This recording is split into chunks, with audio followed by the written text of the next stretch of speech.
I'm Richard Hunter, the author of Jazz Harp, the world's best-selling method for jazz and rock harmonica players. One of the solos that's transcribed in my book and explained there is Stevie Wonder's classic chromatic harmonica solo from For Once in My Life. The original solo was played by Wonder in the key of F sharp on a chromatic harmonica in the key of C. I've recently discovered that it's possible to play that solo almost note for note in second position on a diatonic harmonica that's slightly retuned, and I am going to demonstrate that approach in this recording.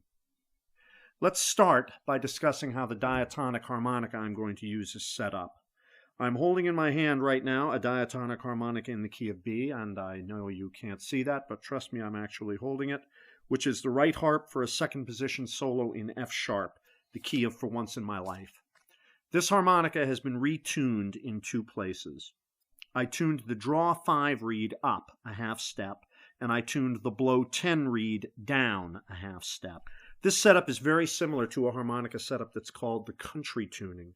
The difference being that the country tuning doesn't involve tuning the blow 10 reed down, just tuning the draw 5 reed up.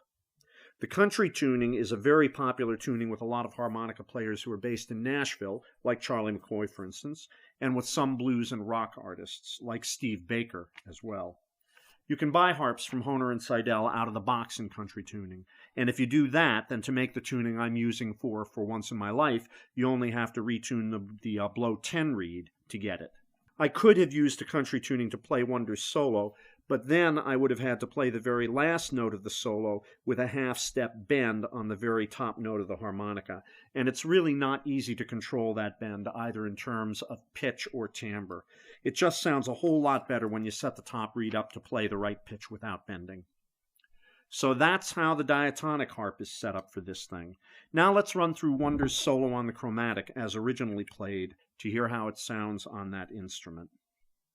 I'm using a Benz Tonica chromatic for this, which is a very nice instrument, though it's not the same as the Hohner 64 that Stevie Wonder played the original on. But in general, any chromatic harmonica in the key of C should do the trick.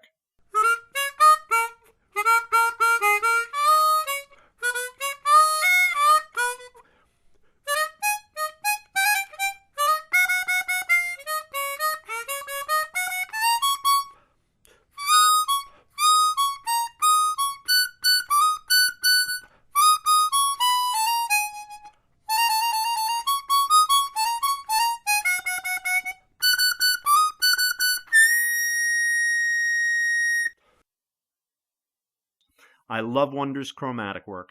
Now let's listen to this solo played on the retuned diatonic harp.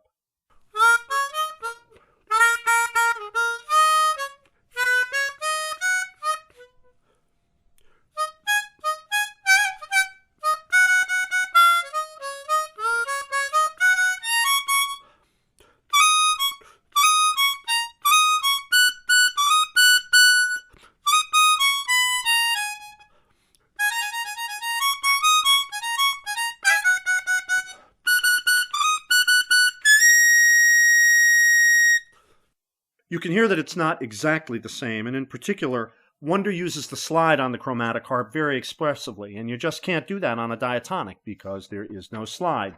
But it's amazing to me how much like the original it sounds on the retuned diatonic.